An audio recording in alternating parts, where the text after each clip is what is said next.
প্রিয় দর্শক, আসসালামু আলাইকুম। আপনারা সবাই কেমন আছেন? আশা করছি আপনারা সবাই ভালো আছেন। আজকে আপনাদের মাঝে আরও একটি নতুন ভিডিও নিয়ে হাজির হয়েছি। আপনারা অবশ্যই এই ভিডিওটি শেষ পর্যন্ত দেখবেন। আজকে আমরা আপনাদেরকে দেখাবো আমরা কিভাবে বাসার ছাদে পুরাতন বল বা গামলার মধ্যে কচু শাক চাষ করে থাকি। যারা গ্রামে থাকে তারা কিন্তু এই কচু শাক চাষ করতে হয় না, কারণ বিভিন্ন রাস্তার ধারে, পুকুর পাড়ে বা পতির জমিতে বিভিন্ন জায়গায় খুব সহজে এই কচু শাকগুলো গ্রামের মানুষ আপনাদের খেতে পারে।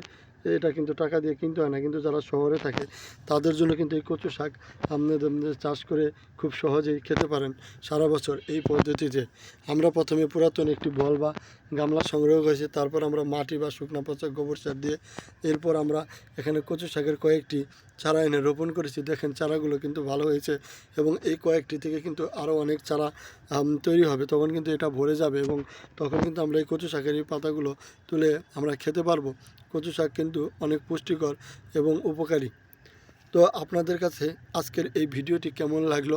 যদি আজকের এই ভিডিওটি আপনাদের কাছে ভালো লেগে থাকে তাহলে এই ভিডিওতে একটি লাইক দিয়ে চ্যানেলটি সাবস্ক্রাইব করে দিবেন। আপনাদের সাথে আবারও দেখা হবে নতুন কোনো ভিডিও নিয়ে। সেই পর্যন্ত সবাই ভালো থাকবেন। সবাইকে ধন্যবাদ। আসসালামু আলাইকুম।